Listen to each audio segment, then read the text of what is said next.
Allez, bonjour à toutes et à tous. Nous sommes dans le Jura, nous sommes à Sonneau, exactement le Val d'Épie, où on va voir une démonstration d'une Kiva. C'est un engin assez emblématique qui était fabriqué dans le Jura. Alors on va reculer un petit peu. On va laisser démarrer, on va voir un petit peu cet appareil qui servait à la fauche. J'essaie de ne pas me faire couper les pieds.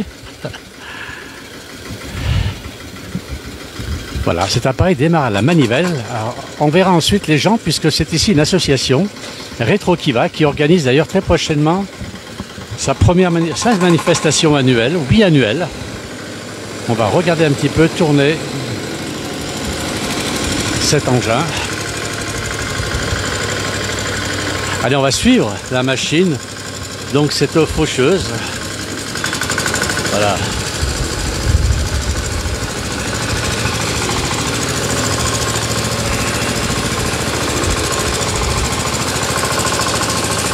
Assez extraordinaire, on voit que ce monsieur, qui est le président de l'association, a l'habitude de s'en servir.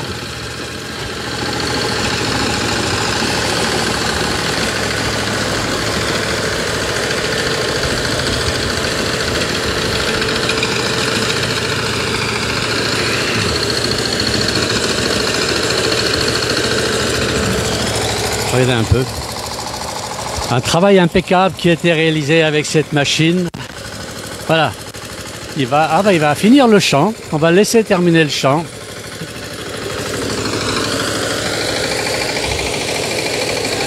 Allez, c'est reparti pour la deuxième série.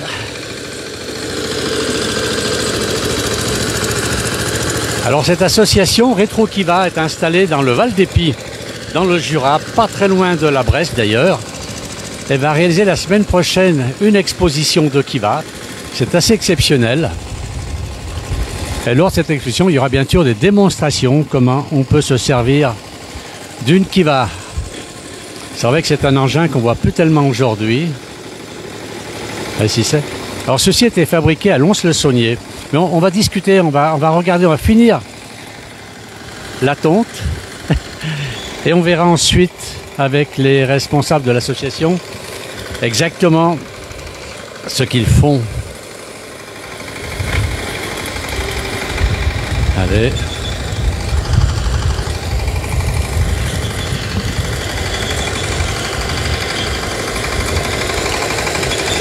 Allez.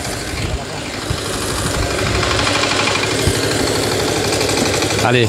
Alors on a tous les membres de l'association qui sont là. On va aller interviewer un peu tous ces gens-là. Alors c'est une faucheuse très ancienne. Alors oui, elle est ancienne quand même, mais celle-ci serait fabriquée en 1957, d'après ce qu'on m'a dit. Voilà, donc ce sont des passionnés Rétro Kiva. L'association, donc je l'ai dit tout à l'heure, qui fera son exposition la semaine prochaine au Val d'Épie. Alors on n'est pas très loin de Lons-le-Saunier. Voilà, on va voir un petit peu l'engin de près. Assez curieux. Alors, on va demander un petit peu ce monsieur. Qui est le spécialiste? Alors, spécialiste, c'est lui. On va aller le voir. Allez, bonjour. Alors, expliquez-moi un petit peu, d'abord, pourquoi cette passion des Kiva? Cette passion des Kiva, c'est pour essayer de refaire vivre un patrimoine jurassien, un patrimoine agricole surtout, jurassien, qui a tendance à être un petit peu oublié. Qu'il n'a pas été jusqu'à présent, parce que la Kiva dans chaque famille jurassienne était importante et représentait quelque chose au niveau de l'investissement financier pour la famille, et beaucoup de familles les ont gardées. Et puis aujourd'hui, plusieurs générations après, les maisons se vendent, se vident, on a ressenti un besoin de préserver ça et de le faire revivre. C'est une très très belle initiative. Alors je vois qu'il y a plusieurs modèles ici, sont tous différents. Alors il y a toujours une Kiva de base, là, il y en a une qui était une motofaucheuse, comme ça. Voilà. Et puis les autres, alors qu'est-ce que c'est exactement? Vous pouvez nous les présenter un peu? On en a une ici. Alors on va commencer par celle-ci qui est un modèle, je dirais 57, 58. Avant 57, je l'avais vue courte, bref, qui était avant 57. moteur chaise, des moteurs qui étaient fabriqués à Paris, et autofaucheuse, juste avec la barre de coupe. Et c'est une machine qui pouvait faire moteur fixe à l'époque dans les fermes, servir de moteur fixe, c'est-à-dire faire tourner une scie à bois, un moulin à farine, tout ce qui pouvait être entraîné, une petite batteuse, tout ce qui pouvait être entraîné par... c'est un outil multifonction pour les entreprises, pour les fermes en tout cas.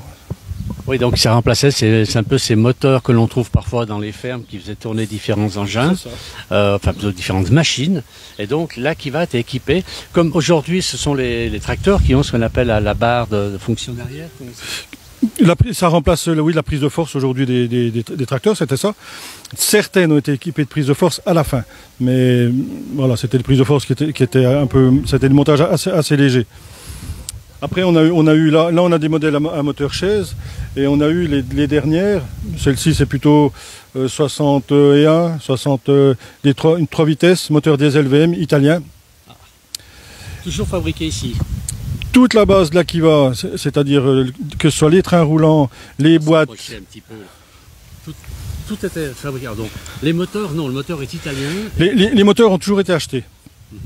Moteur Staub à la base, des moteurs de moto, les premières, moteur chaise après. Chaise a fait deux modèles de moteur chaise. Chaise a fait faillite et ils se sont retrouvés sans moteur. Donc Dalo est monté à Paris en catastrophe avec sa voiture chercher une dizaine de moteurs Bernard qui ont été montés après. Parce que Chaise n'avait pas prévenu qu'ils faisaient faillite et qu'ils ne fournissaient pas. Et il y a des gens à l'époque qui ont attendu 2 ans leur Kiva. Tellement ils n'arrivaient pas à fournir ni les Kiva ni les moteurs. Et pourtant le moteur Bernard c'était un moteur. Après voilà, moteur Bernard, 8-10 chevaux. Et à partir de 61, quelques diesel, VM italien. On va les voir derrière cet engin un petit peu. Tout le reste, que ce soit les transmissions, les boîtes, le châssis, tout était fabriqué à Lons-le-Saunier. La fonderie y compris. Hein. C'est du 100% jurassien. 100% Lons-le-Saunier Dalo. L'entreprise Dalo ici à Lons-le-Saunier. Même il y a des charrues adaptables, les âges de charrues étaient fondus à Lons-le-Saunier. Alors vous allez faire une exposition dans quelques jours, dans une semaine, à Val d'Épie.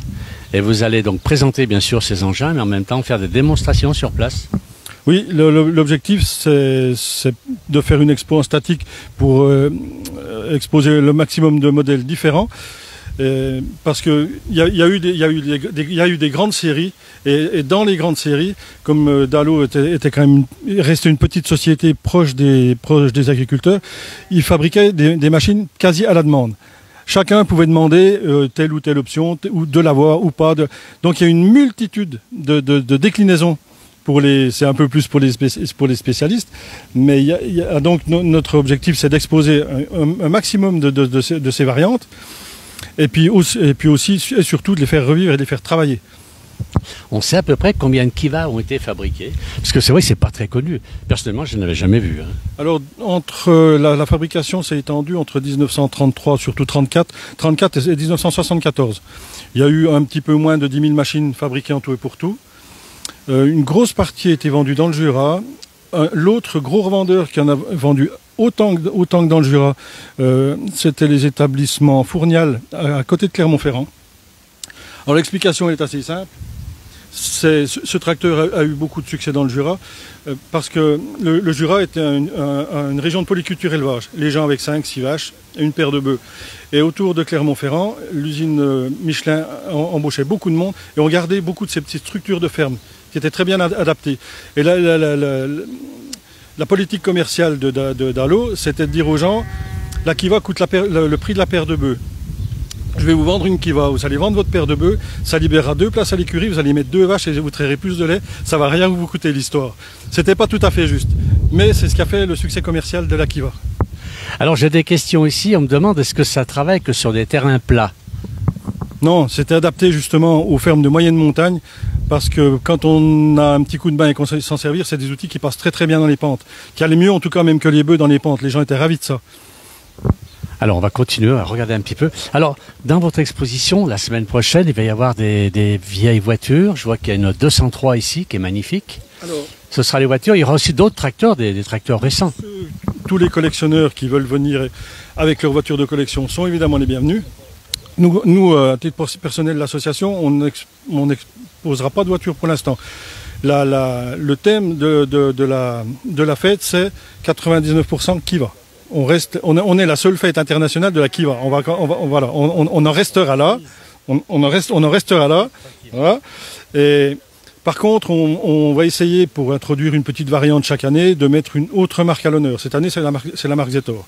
Voilà. Zetor. Zetor. On en a ici des Zetor. On a deux modèles, oui. Alors, on va aller les voir. On va aller voir un peu ces Zetor. Alors, je rappelle, nous sommes à Sonneau, c'est exact, hein, oui. Dans le commune du Val d'Épie, dans une très très belle ferme, ancienne ferme, qui est magnifique. Et donc dans le Jura. On est dans le Jura. Alors, on va aller voir maintenant. Alors, c'est votre prénom, c'est Christian. Alors, Christian. Maintenant, Christian, c'est les tracteurs Zetor. Ça, c'est votre passion à vous. Alors, qu'est-ce qu'ils avaient de particulier, ces tracteurs Zetor? Eh ben, je vais raconter l'histoire de Zetor. Zetor, c'est une marque tchécoslovaque. Après la guerre, en 1945, le gouvernement tchécoslovaque, il a fait un peu comme Hitler avec sa voiture du peuple. Ils ont dit, il nous faut un tracteur du peuple. Alors ils ont mis la seule marque qu'il y avait en Tchécoslovaquie, Skoda. Ils faisaient des voitures, ils ont dit, ils leur ont fait faire un tracteur.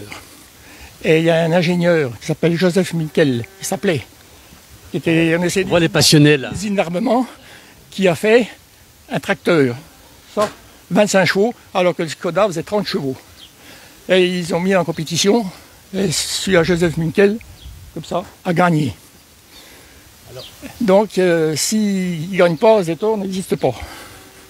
Et alors, ces Zetor, est-ce qu'on en voit beaucoup en France aussi?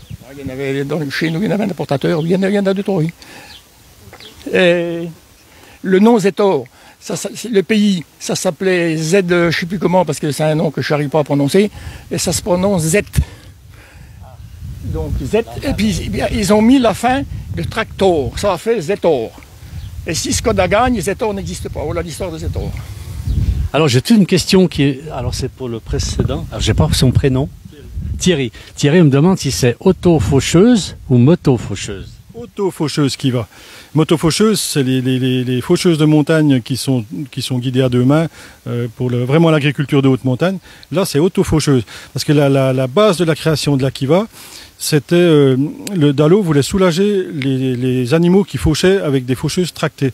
Donc son idée, c'était de mettre une roue à l'avant des perches des faucheuses et de motoriser l'action de la lame. Donc c'est pour ça que c'est une auto-faucheuse. Et merci Thierry. On va retourner, c'est Christian, hein. Alors. Avec Zetor, ils ont fait ça de 46 à 61. Et après, ils ont fait ça, de 61 à 67. Après, ils en ont fait d'autres. Et ça, c'est encore... Alors, celui-ci de quelle année, il est celui-là de 63, celui-là. 67. C'est 63. 63. 67. Après, ils ont fait les mêmes avec des capots différents carrés, mais c'était le même tracteur, sauf la calandre. Et ça tourne encore? Oh, bah, ça tourne. Enfin, quand j'achète, ça tourne pas, mais j'ai fait tourner. Il tourne celui-là? Oui, moi, je... Vous le faites tourner? Dieu. Allez, on va écouter. On aime bien le bruit des tracteurs. Alors, je fais attention quand même parce que, voilà, c'est super. Il a...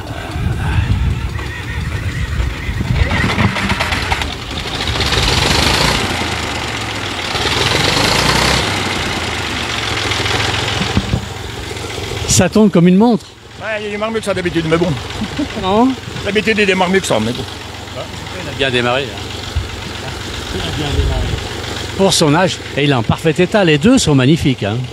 Les deux sont magnifiques. Ils sont dans leur couleur d'origine. Les couleurs d'origine, oui. Et donc, ils seront exposés aussi la semaine prochaine. Tout à fait. Dans 15 jours. C'est le 7, hein? C'est le 7, oui. Alors, c'est dans... 6 et 7. Donc, le 6 et le 7 juillet, l'exposition aura lieu à Val d'Épie. On va demander qui est le président de l'association. Qui est là? C'est Thierry. Exactement. Les précisions sur cette... oui, on peut couper. Là, c'est gentil. Merci. On a l'exposition, donc, avec précision. Elle aura lieu, donc, le 6 et 7 juillet. Oui, alors l'objectif, comme je disais tout à l'heure, c'est de faire travailler un maximum de machines, parce que Dalo a fabriqué des Kiva, mais après, comme il était bon commercial, il a fabriqué des outils spécifiques pour les Kiva, donc dont on essaye d'avoir aussi un panel un peu exhaustif, mais on a du mal parce que là-dessus on n'a pas trop d'infos, on n'a pas d'historique. Donc on découvre parfois des fabrications d'halo dont on ignorait l'existence. Donc on continue à faire ça. Et on met à l'honneur, entre autres choses, cette année, la marque Rémi. C'est-à-dire des andenneurs, tout le monde connaît ces andenneurs. Pour le monde agricole, les gens appelaient ça des soleils, parce que c'était des grandes roues jaunes. Et il a été fabriqué des modèles spécifiques pour les Kiva.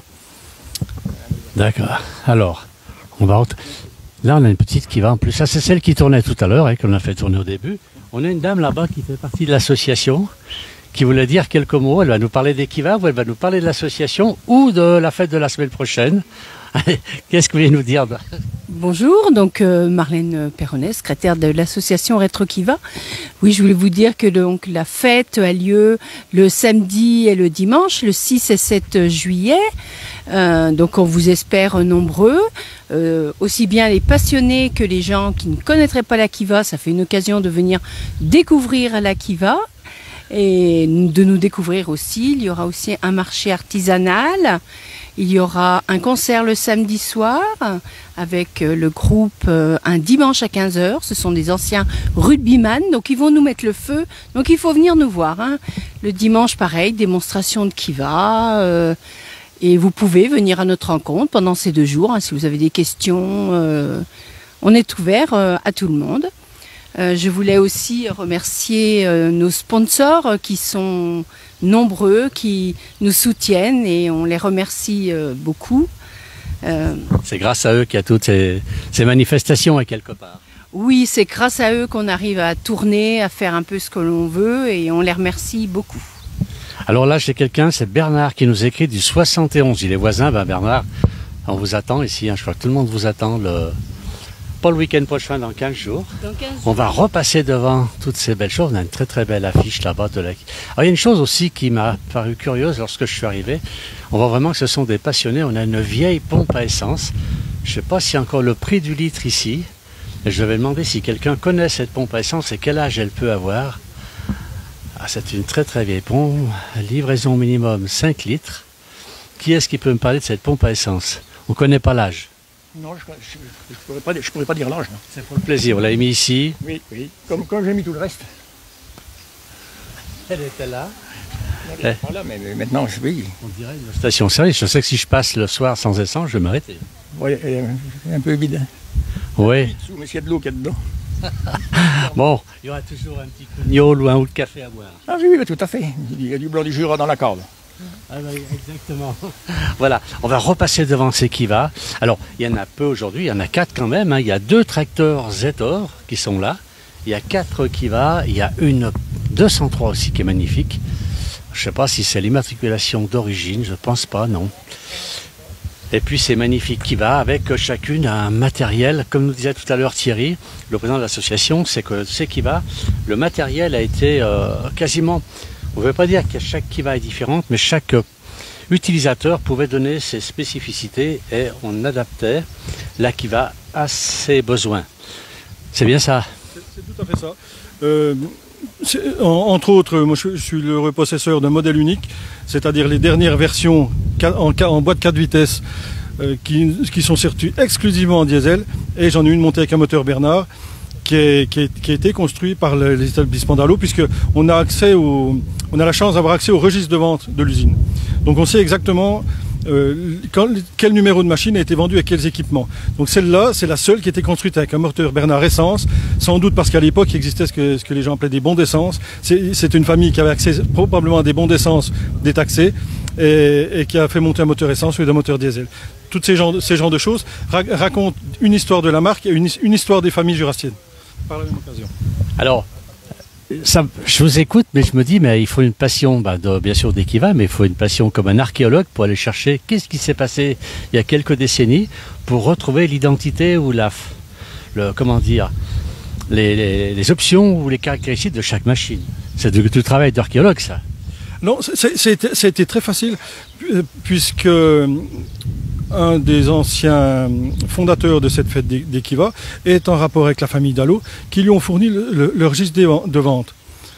de toute la production d'Ekiva, écrit de la main d'Allo, hein, et toutes les options sont détaillées. Tel numéro de machine a été vendu en telle année, avec telle option, avec tel type de barre de coupe, avec un capot ou pas, avec une aile ou deux, avec l'éclairage ou pas. Et parfois, quand elles ont eu un défaut de fabrication, c'est aussi noté, réparé l'année d'après, ou amélioré comme ça.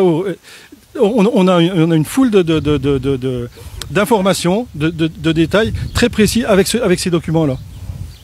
Alors aujourd'hui, on n'en voit plus des exploitations de ce genre de machines, c'est fini, malheureusement. Parce que regardez, celle-ci, c'est extraordinaire. Là, ça c'est le type d'équipement qu'on met à l'honneur cette année. La marque Rémi, les Andeneur Rémi. Plusieurs modèles ont été fabriqués sur l'Ekiva. On aura toutes les variantes possibles qui ont été montées sur l'Ekiva. On va passer à côté. C'est vrai qu'il y a un sacré matériel. Alors là, oui, la Kiva a été adaptée aussi, si c'est l'appareil qui a été adapté ensuite sur la Kiva. C'est l'appareil qui a été adapté à la Kiva. Ça, c'est pas dû à Dallo, qui est un ingénieur fantastique. C'est dû à son plus gros revendeur, justement, du Massif Central, qui a découvert qu'un de ses clients avait adapté un Rémi avec une solive, à l'époque, un bout de solive sur sa Kiva. Et il s'est dit, mais c'est génial, je vais appeler Rémi, la marque, pour leur en faire fabriquer. Rémi a dit, non, on veut bien faire des grandes séries, mais les petites, des petites unités, on ne les fera pas. Donc il y a eu 2 séries de 80 commandées chez Rémi, qui sont plaquées Rémi, qui ont les numéros Rémi, et les autres ont été fabriqués chez Dallo, ils sont un peu différents, avec des pièces Rémi. Et ceux-là ne sont pas plaqués Rémi, ils sont aux mêmes couleurs, mais ils n'ont pas la plaque Rémi. Entre autres. Il y a eu d'autres modèles encore, mais ça c'est le gros de la production. Alors là, j'ai Philippe de Paris qui me dit il veut encore une démonstration. Et d'abord, bravo pour cette passion. Et il veut aussi une démonstration. Est-ce qu'on peut refaire une petite démonstration comme tout à l'heure? Avec celui-là, celui-ci, on ne peut pas faire de démonstration. Oui, on peut ramasser, brasser. Alors, il va en faucher un peu. On va filmer en direct. Voilà. Et derrière, vous allez. Alors là, ça le brasse, là. Alors, on y va. Et il faut encore faucher, on me demande. Voilà. Et ensuite, on aura l'autre engin qui va démarrer. C'est assez extraordinaire. Regardez. Alors, on va passer derrière, voir comment il démarre tout ça, parce que c'est assez exceptionnel. Voilà. Il est à l'arrière. Comment il démarre cet engin? Ah, la manivelle, hein. Voilà. On démarre l'engin. Voilà. Allez. Et ça démarre bien. Hein. Faut quand même être costaud, hein. Ah oui, c'est un diesel. Voilà. C'est parti. C'est parti, ça démarre impeccable ce matériel qui a maintenant 67 ans. Ah. Regardez un petit peu quand il fauche. Allez.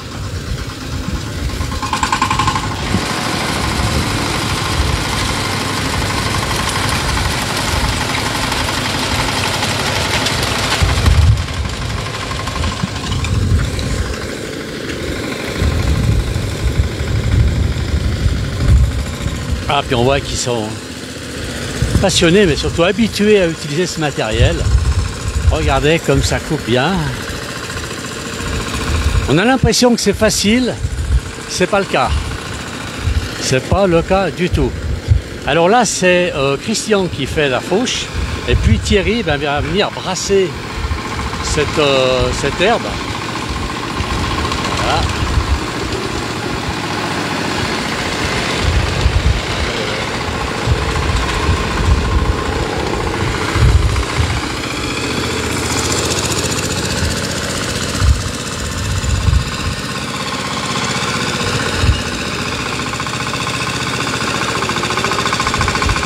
Ah oui.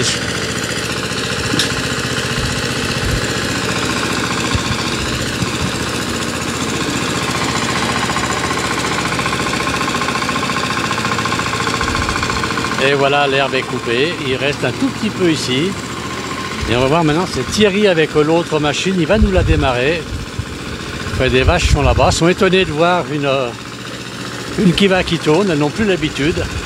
Elles regardent, elles sont étonnées. Voilà, regardez un petit peu la fauche et on s'aperçoit que Christian maîtrise quand même bien cette machine.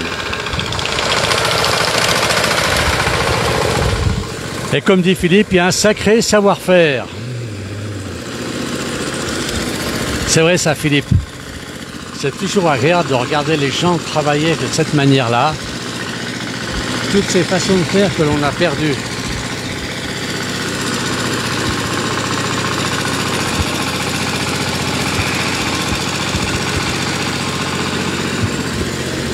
Regardez là. On va essayer, je sais pas s'il refait un tour. Je retournerai voir tout à l'heure.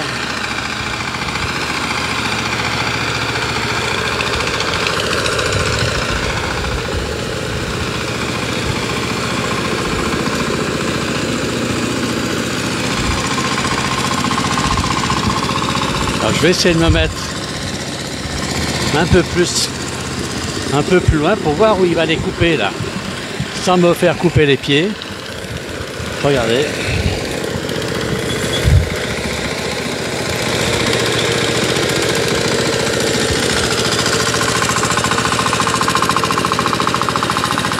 Ah ouais, il maîtrise très très bien cette machine. Et maintenant, donc, on va voir la démonstration. Voilà, on va aller voir.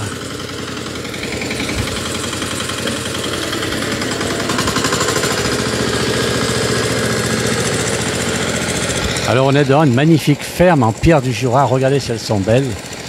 L'endroit est superbe.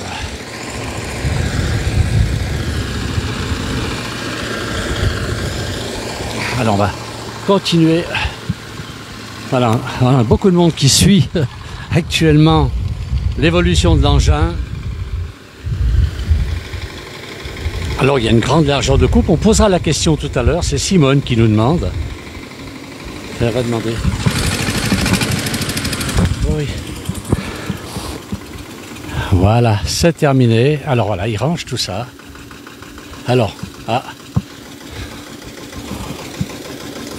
on me demande quelle largeur de coupe il y a. Quelle largeur de coupe, on me demande.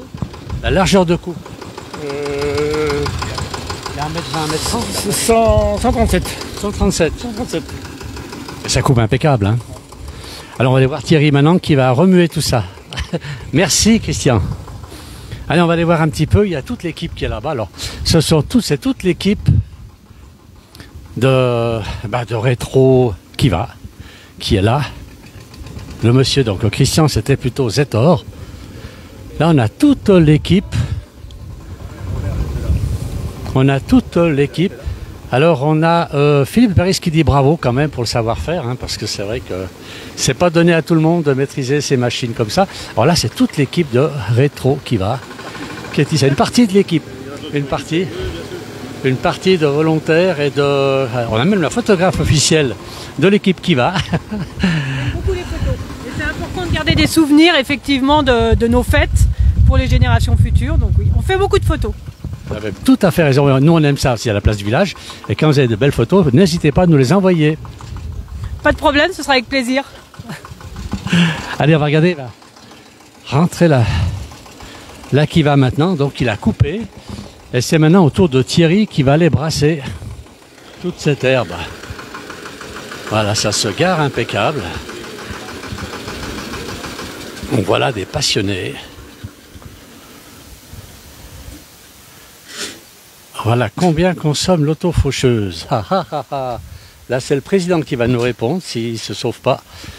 Combien consomme une autofaucheuse, on me demande. Combien consomme une autofaucheuse? Autour d'1 litre à l'heure. Combien? Autour d'1 litre à l'heure. 1 litre à l'heure? Ça avait en plus la qualité d'être économique. Ah, mais c'est à l'heure de la pause, là, non? Comment ça se fait que ça ne consomme pas plus que ça? Le moteur est... Ce sont des moteurs de petite cylindrée, autour de 500 cm3, et puis la machine est assez légère. Et les transmissions sont très bien étudiées. Dalo est ingénieur de formation, la construction de la boîte, c'est lui. C'est une machine qui a un inverseur, c'est-à-dire dans les 3 ou les 4 vitesses, on a une marche arrière dans chaque vitesse. C'est extrêmement bien conçu. Et il y a très peu de tirage, ça ne tire pas beaucoup. C'était une belle construction. Ça n'a pas l'air comme ça a l'air très rustique, mais c'est très bien conçu. On voit le passionné là. Ah, il va nous faire tourner maintenant, c'est pour brasser l'herbe. Alors, il y a quelqu'un qui me dit, la pompe à essence est collector. Oui, effectivement. Allez, on continue, on va regarder. Là, c'est Thierry qui va nous démarrer cette machine. Est-ce que Mad Max a copié sur ces machines? Hein, il me semble, hein. Attendez, j'arrive. Allez, on démarre la manivelle, bien sûr. Hein. Et allez. Et ça démarre, regardez si ça démarre bien. Oui, c'est vrai qu'on ça ressemble au véhicule de Mad Max. 3 roues, beaucoup de ferraille. Alors on va reculer un petit peu.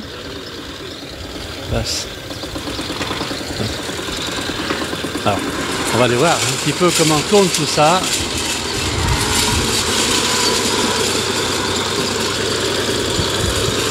On a l'impression que ça tourne bien, que ça tourne tout seul, c'est pas le cas. Hein. Alors je vais pas trop rester derrière, je sais pas comment ça fonctionne. Et... Alors là il baisse, comment que ça se passe? Ah oui. Et il va aller tourner l'herbe que Christian a coupé, vient de couper, et lui, bon, c'est vrai que normalement on attend que l'herbe sèche. Là on est en démonstration. Et c'est Thierry, donc le président de l'association Rétro Kiva, qui nous fait cette démonstration. Voilà, alors là, qu'est-ce qui se passe?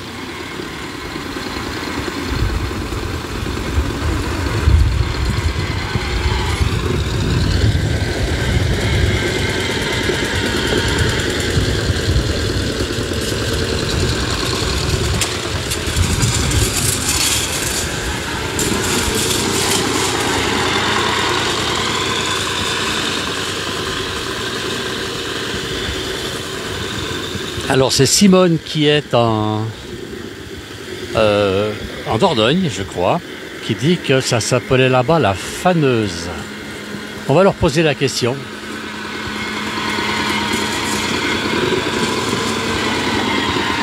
Attention le chien.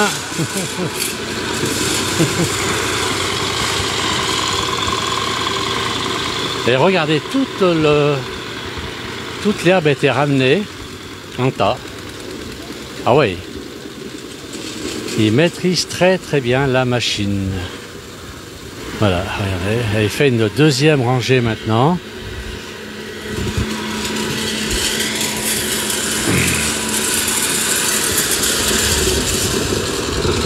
On recule.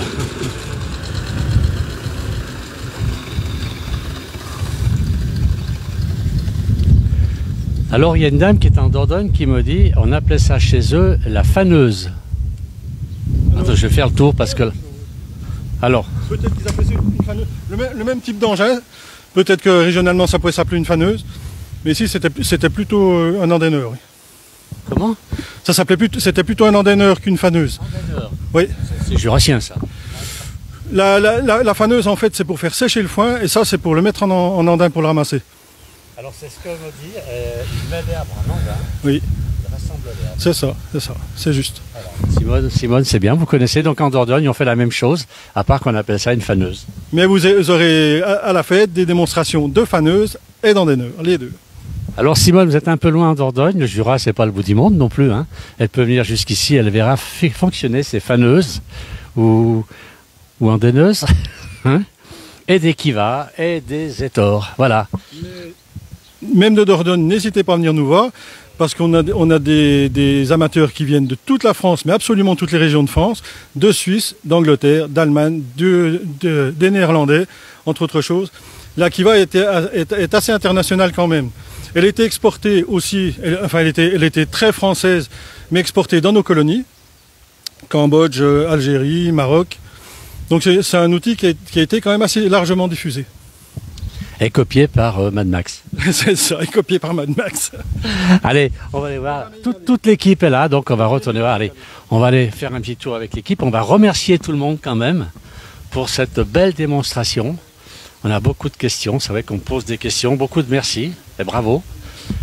Merci à toute l'équipe. Hein, je vois qui se cache, c'est une dame qui se cache derrière là. Elle doit regarder la place du village, je pense. Voilà. Eh bien, merci à tous et puis bravo pour comment dire, cette passion.